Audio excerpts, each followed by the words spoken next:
The Pacers lose to the Orlando Magic at home. Yikes. But it kind of makes sense given who ended up being out for this Pacers team in a very, very weird basketball game. Plus, Chris Duarte is headed to All-Star Weekend in the Rising Stars game. And we got to talk about Oshae Brissett and his future with the Pacers. I think he gets forgotten about in their rebuilding plans often. Lots to talk about on today's Locked On Pacers podcast.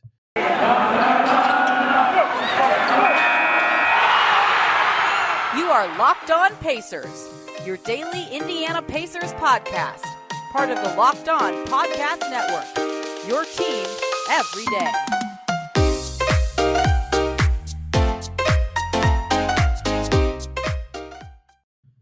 Welcome in to another edition of the Locked On Pacers podcast, where we, of course, talk about the Indiana Pacers as always. My name's Tony East. I cover the team for Forbes and the West Side Community News. And today, boy, oh boy, do we have a lot to get through. The Pacers play the Orlando Magic at home. Pacers never lose to the Magic. Every game they play with the Magic, no matter what happens, the Pacers end up winning. Oh, wait, they lose this one at home to the team with the worst record in the NBA in the Orlando Magic. What happened? What went wrong for the Pacers? They had no centers in this game. That was a huge hurdle for them. I'm going to talk about the game. Having no centers, Isaiah Jackson getting hurt. Lots to get through from that. Chris Duarte named to the NBA's Rising Stars team yesterday. Got to cover that, what it means for Duarte, how cool it is, the opportunity he has, his ranking in the Pacers history books as a rookie as of now. And then I want to talk about Oshae Brissett at the end of the show because I think his kind of role in the Pacers rebuild has been forgotten. And I know some people might be here for this, so I got to bring it up now. Shams Charania did report that the Pacers are planning to re-sign Lance Stevenson on a contract for the rest of the season. Yes, that will merit a full segment breakdown for me, what it means for Lance, what it means for the Pacers, what it means for the cap, what it means for other Pacers players. Expect that tomorrow. The reason I'm putting it off is I don't have details about the deal just yet because it happened kind of late at night or was announced kind of late at night, what it is, what kind of structure it is, how the Pacers are handling it, if they're going to do a hardship before doing it, all that kind of stuff. So I'm going to hold off for one day before that. I promise that will come out tomorrow.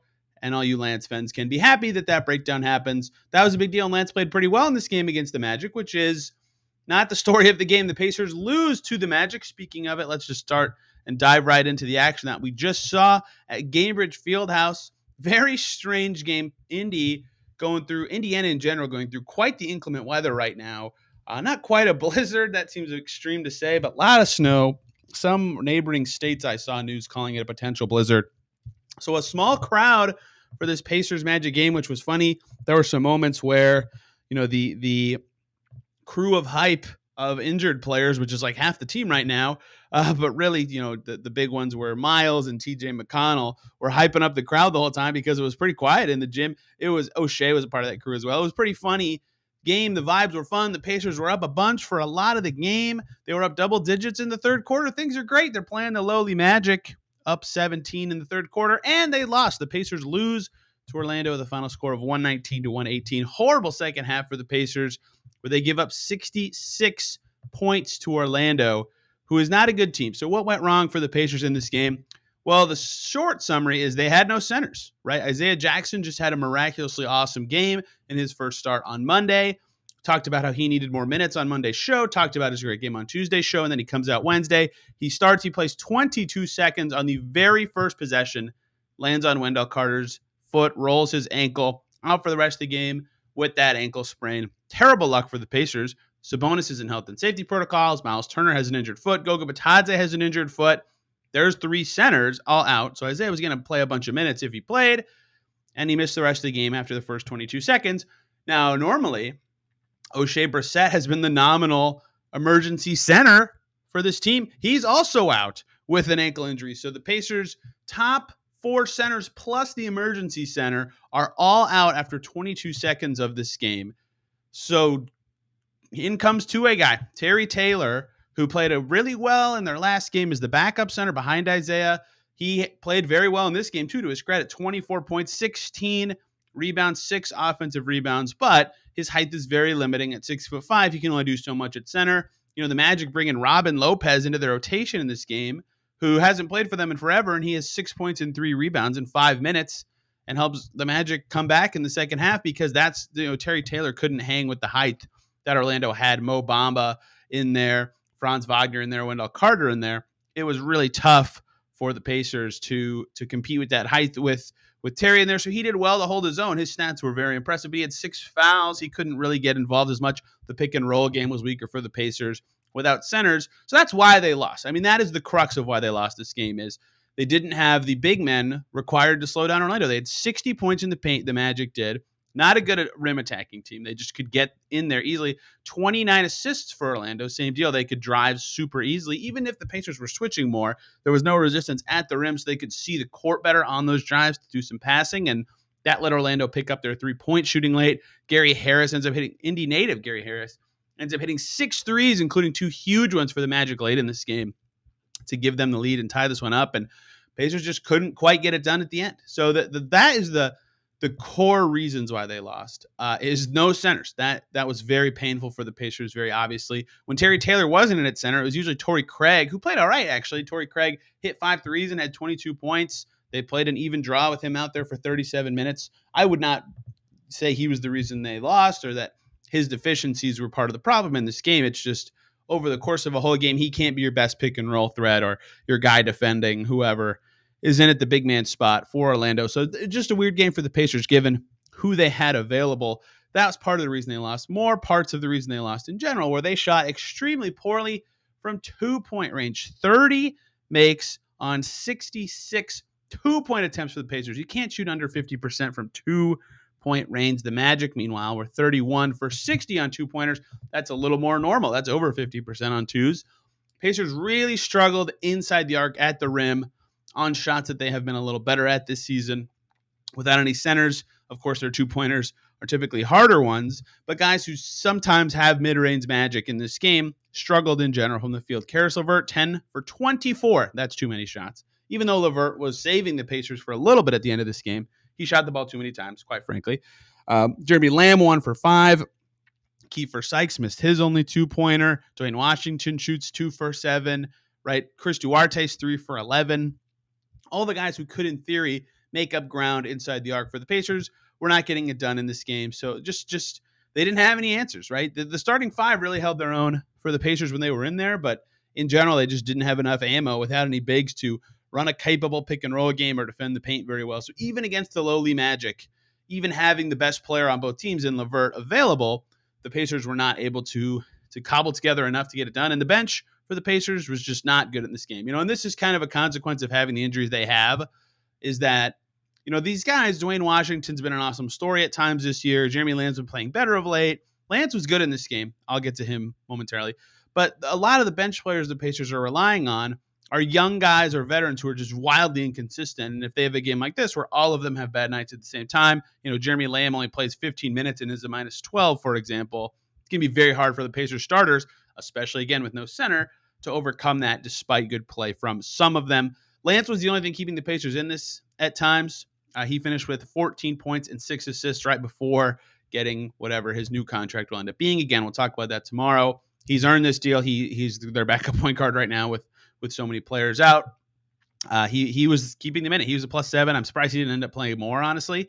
Duarte did not deserve as many minutes as he got, although we will talk heaps of praise on Duarte in the next segment. So lots went wrong for the Pacers in this game. Isaiah gets hurt right away. They only end up with 9 active players after that, and Kiefer Sykes just can't give him that much in general. He only plays 9 minutes. So really 8 mostly active players in this game, so high minutes for all the starters and Terry Taylor. It's an uphill battle, no matter who you're playing, even if the Magic are on a back-to-back and are a lowly team, given who was out and that they all typically play a somewhat similar position. Pacers just didn't have it. And another thing that made this game look a little worse for the Pacers, giving up a huge lead, they shot extremely well early in the game. They were 6 for 11 from deep after the first quarter. They finished 14 for 32, so they made 8 of their final 21, which isn't awful, but the hot shooting, when it wears off, it makes it a lot easier for the team to get some momentum and come back. So despite Torrey Craig's big offensive night and Terry Taylor, who was the story of the game in terms of production and play and stepping into a huge role, 24 and 16 for a 2A guy who has very little NBA experience. this could have been a nice night for those guys to be the story of the game, but really to me, it just came down to the injuries and the Pacers not having enough from key positions to get it done. Flush it, learn from it. But when you have literally no available centers and you're playing a 6'5" guy at center for 37 minutes, I don't think you're going to win many basketball games at all. Still, losing to the Magic is not something the Pacers want to be doing at this point in the season. For the fans of tanking at this stage, which there are many of, according to the comments on the YouTube videos and the replies to my tweets, they'll be happy that this game ended the way it did. Let's pivot away from this, something I could have covered yesterday, but again, wanted to talk to the player himself and coaching staff for the Pacers. Chris Duarte is an NBA rising star, as I predicted on the All-Stars podcast with Shane Young a few weeks ago. Chris Duarte is headed to All-Star Weekend to represent the Pacers in the Rising Stars game. What's that mean? What's he doing? Why did he deserve this? Where is his ranking in the pantheon of Pacers rookies and on the Pacers team this year? Let's talk about that. But first, guys, let's talk about the good folks over at Bet Online who have you covered this season with more props, more odds, and more lines than ever before as football continues the march through the playoffs right up to the big game coming up in a few weeks. BetOnline.net remains the best spot for all of your sports scores, podcasts, news, and more this season. It's not just football. BetOnline has the up-to-the-minute info on pro and college hoops, NHL, boxing, UFC, along with live real-time updates of current games. It's the best way to wager on all your favorite sports. Don't wait to take advantage of all the amazing offers available for the 2022 season. BetOnline is where the game starts. Thank you, as always, for making Locked On Pacers your first listen every single day. For your second listen, why not go check out Locked On Magic, hear what Philip Rossman Reich has to say about Orlando as they grow into a team that is getting wins like this in their path forward. They have some fun and interesting young guys. Let's talk about Chris Duarte. Exciting news in Pacerland as he has been named to the NBA Rising Stars roster that used to be the rookie-sophomore game, then that pivoted to the International versus USA rookie-sophomore game. This year, again, it's changed. It's 12 rookies, 12 sophomores, and 4 guys from the G League Ignite. Basically, the 30 most interesting first or second year player, best 30 first or second year players in the NBA to showcase their skills. They call it the Rising Stars game. It's sponsored by Clorox. You don't care about that. This year, the format's a little different. We'll talk about that in a second. The format doesn't matter that much. You don't care about that. You're going to hear about Chris Duarte, who made it as the 13th pick in the draft. Great news for him. And it seemed pretty obvious that he would be a guy in this game. He's been one of the best, whatever you want to determine that rank to be, rookies, right? He's in the top 5 in minutes played in this class, his draft class, despite being picked 13. He is 7th now in minutes played in this draft class. Wow, that has changed dramatically in the last couple of days. He is 7th in minutes played despite being picked 13th. He ranks 5th in points scored. He ranks 9th in rebounds and 11th in assists. He's one of the most impactful rookies in this class. And what makes him so special, and Rick Carlisle was talking about this for a rookie specifically, is the scoring stats are what they are. 13.2 points per game is good for a role player of any age. One who's a rookie and has very little NBA experience, that's a good stat line. Duarte can clearly score. He's got the ability to create his own shot. A lot of praise from him around the NBA. But what Carlisle has been impressed with, and me as well, is the defense, right? Rookies usually stink at defense, quite frankly. And Duarte definitely has some lapses off the ball and is still struggling with reading the game speed, as every rookie does. But for a rookie in general, they and Carlisle and the Pacers are not afraid to say, you are guarding, as Carlisle alluded to before this game that the Pacers just played against the Magic. One matchup that impressed him from Duarte was against Trae Young when they played the Hawks early this season. He did a nice job in that one. If you'll recall earlier games this season, Carlisle and co put Duarte on like James Harden and Kevin Durant in the same game. I think he was on Dame when they played Portland earlier this season. Why do I have that in my head? That was Edmund Sumner last year. Excuse me. They put him on Levine when they played the Bulls earlier this season, right? He's just had the tough matchups when the time comes. Sorry if you just heard the firework outside my apartment. So his defense has just been so impressive.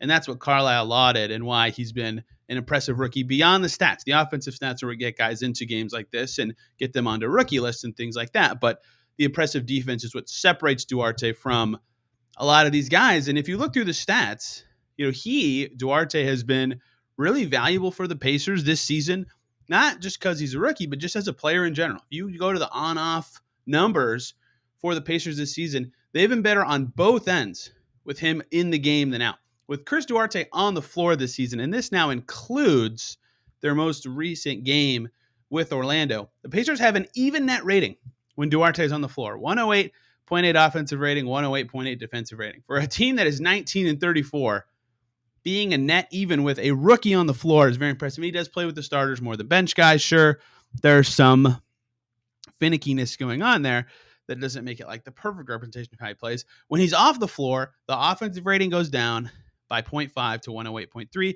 The defensive rating skyrockets to 112.8. They are minus 4.6 points per 100 possessions with Duarte off and a dead even with him on. He's valuable to the Pacers right now, and he's a rookie. This guy, Duarte, and we've known this. He's been on the team for months now. They've played over 50-something games. He's played in 45.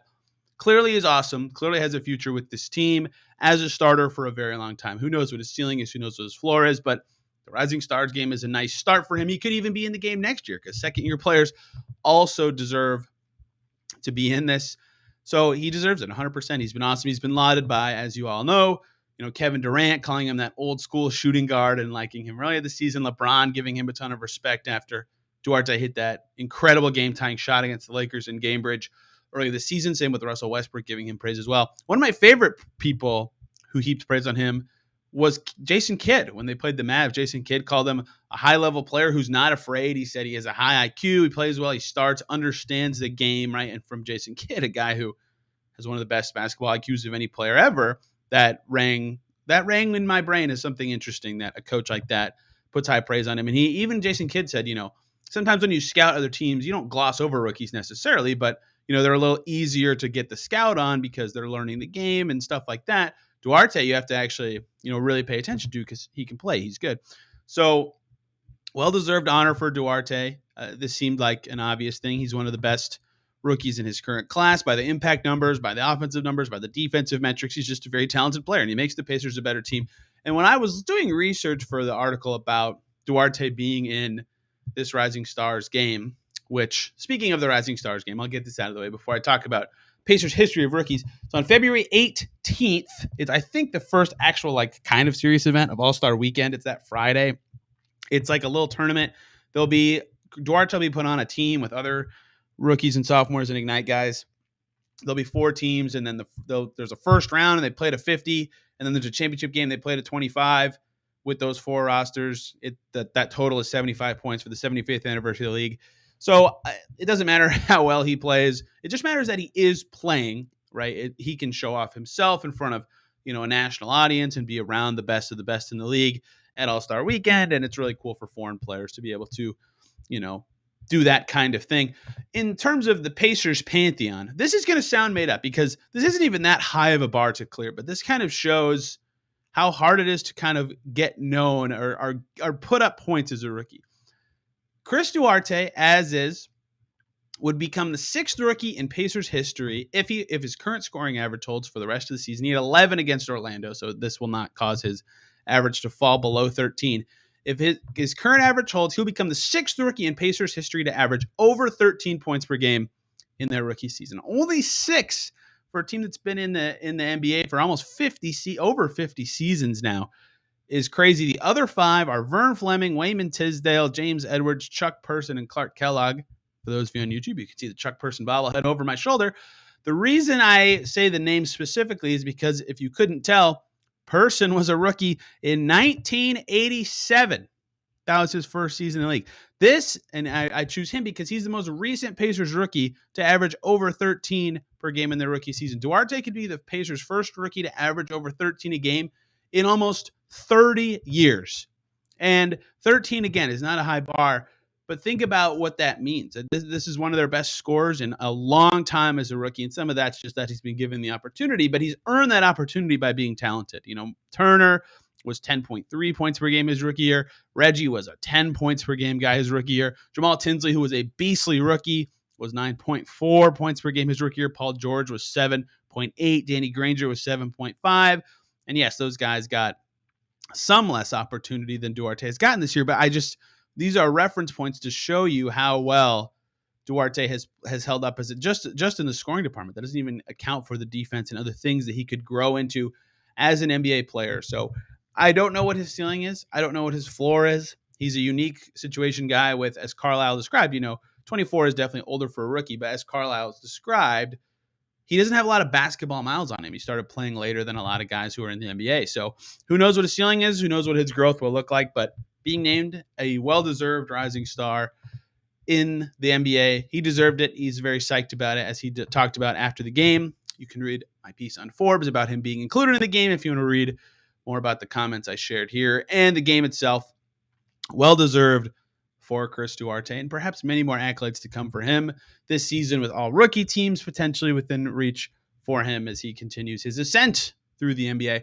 And speaking of young players, let's talk about a guy younger than Chris Duarte, who I think gets glossed over a lot in Pacers rebuild talks, and that is one Oshae Brissett. I was hoping he played in this game, so that would be a much easier segue, but I wanted to do this segment for a little bit now, and I'll just do it today because I think without Oshae, you saw what the Pacers are lacking without him. So let's talk about Brissett, his standing in the Pacers rebuild, and why I think he's a little more important than people give him credit for. But first, let's talk about the good folks over at Rock Auto who are bringing you this episode, because they know that there's a ton of makes and models out there, and it is really hard for your local auto parts to stock the parts your vehicle needs, especially in these times where you need your vehicle to potentially get around tougher driving conditions in the Indy snow.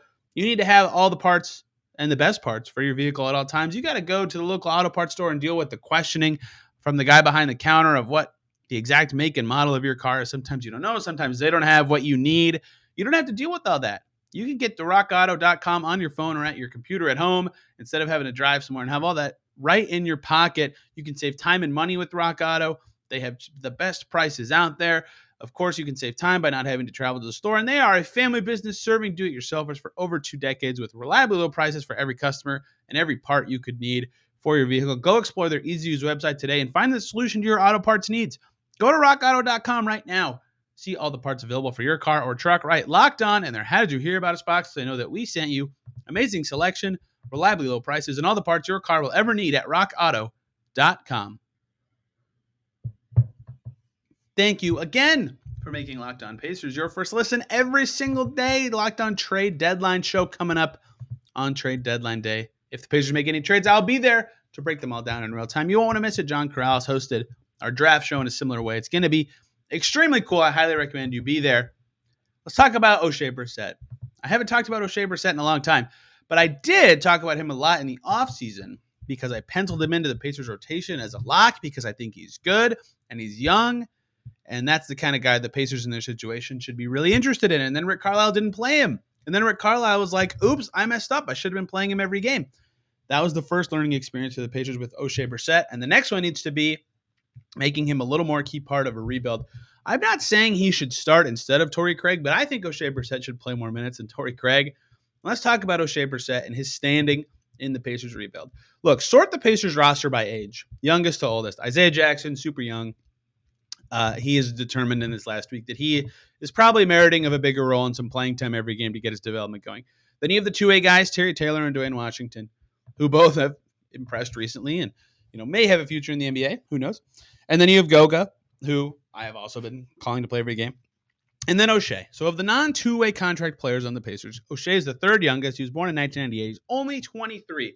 There are seniors in the upcoming NBA draft who will be born in the same year as Oshae Brissett, right? He is still really young in his NBA career. He's still only played after he didn't even play in this game. He's played 80 games in his NBA career, not even a full season's worth of games for Oshae Brissett. And yet he, and rightfully, I get why people think this way. He only plays 19 minutes a game, but I think he's kind of glossed over when people say, oh yeah, they're, and I do this too. They're the first round picks of the biggest names. But I was like, yeah, Duarte and Jackson, are the guys you're thinking of building around if you're the Pacers.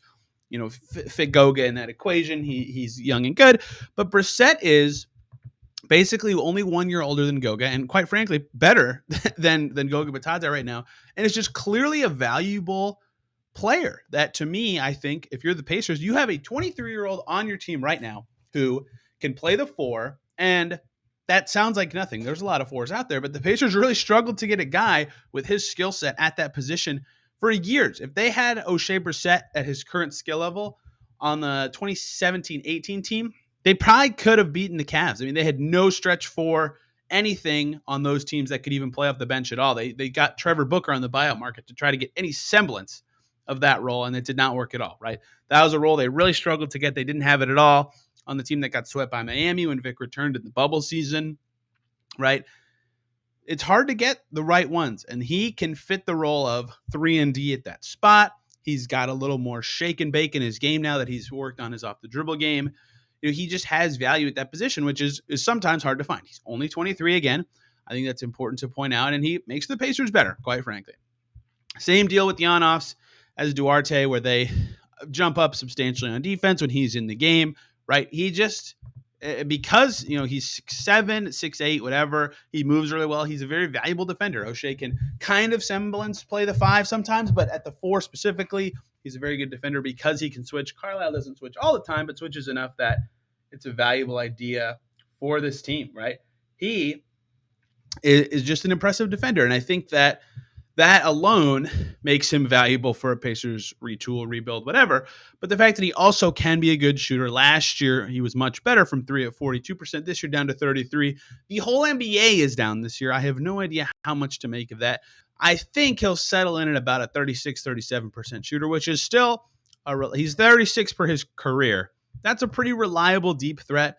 He's turning into Doug McDermott a little bit with some absurd home road 3-point shooting splits. This year at home, Oshae Brissett, 36% from deep, on the road, 26.8.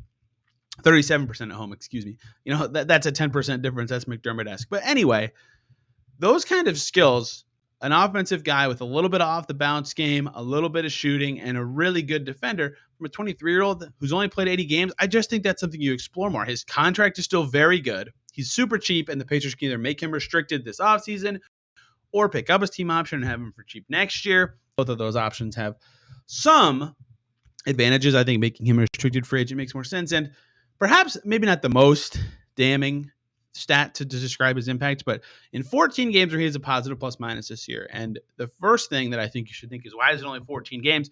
That perhaps says, he's not having a huge impact. In 40 games, he has 26 in the negatives and 14s in the positives. Yes, that is a little bit concerning. The Pacers bench in general, not very good this year. He has one game at a neutral. So it's really 15 and 25. So perhaps you could say, yikes, he has a lot of games where he can't be in the positives and the plus minus, and single game plus minus can be finicky. I think he plays with a crappy bench that really struggled for a lot of the season, especially pre-Lance and Kiefer Sykes and those Brad Wanamaker-led bench units, and they've had a lot of guys in and out all season. Anyway, in those 14 games where his plus minus is positive, the Pacers have a winning record. In games where Oshae Brissett is plus 7 or better, the Pacers are 8-1, with their only loss being that Hornets game where the starters played horrible. They got completely benched, and then Oshae Brissett led second unit alongside also Jeremy Lamb and Wanamaker having huge games, caught it back to 3, right? That game was so weird. So when he is fit in a group where he can have a positive impact and the Pacers can roll with the lineup he's in, the Pacers win the game, or they play very well. And perhaps that those numbers say, because he has more games than negative than positive, it's a little harder to find lineups he fits in. Sure, I'm receptive to that. I don't want to say that a small sample of positive plus minus games means this guy's awesome and belongs in rebuild, but the fact that he can contribute so meaningfully to winning when he's at his best or playing with lineups that make sense. The defense is better when he's in the game. He's only 23. He plays a tough position, and he's got skills that fit with any group. It's a long-winded way of me saying I think Oshae Brissett is glossed over too much when Pacers rebuilds are talked about. Perhaps he's just a bit player for the next 3 or 4 seasons on this team, but he will only be 27 in 4 years from now. I mean, that could still be a guy who's not quite in his prime yet. For a team ready to change directions, that's a guy you can fit in on any iteration of your next team. So maybe he's not the most valuable guy you have on your team. Maybe he's not a guy with a ton of huge asset value return in a trade. Maybe he's not even a starter long-term on your roster. But Oshae Brissett could be a Pacers rotation player for like a while going forward. And I think that is a glossed over fact when people talk about what the next iteration of the Pacers would be and how this team should strategize trades. And I really wanted to talk about it because it's not especially if Justin Holiday and or Torrey Craig get traded in the next 7 days, it's completely reasonable to me that Oshae Brissett becomes a guy with a bigger role this year, and B, maybe even a starter, depending on what other bigs get moved or how else the Pacers reshape their roster. Stop forgetting about Oshae Brissett when thinking about the future of this Pacers team. Perhaps he could be something interesting. I hope that all makes sense, and I'm just not blowing smoke or anything like that. I thought the numbers were interesting, and I think Oshae Brissett's a talented player, and I have dating back to last season. Hope you guys enjoyed today's show. For those of you still listening, tomorrow, of course, talking about Lance, whatever his new deal shakes out to be, if I can get the details on that. I'm sure the Pacers will announce something because Lance is technically, it's 12:08 a.m. right now on February 3rd as I'm talking. That means Lance is a free agent right now. So technically, they have to announce something if he's going to be on the team and be at practice tomorrow. Talk about all that on tomorrow's show, and maybe we'll talk a little about the Bulls, the Pacers' next opponent, and what Lance's deal means for other players on the team and their plans for the trade deadline. Shaking up their roster and their salary structure certainly matters for all that stuff. That'll be a fun show. Stay tuned for that.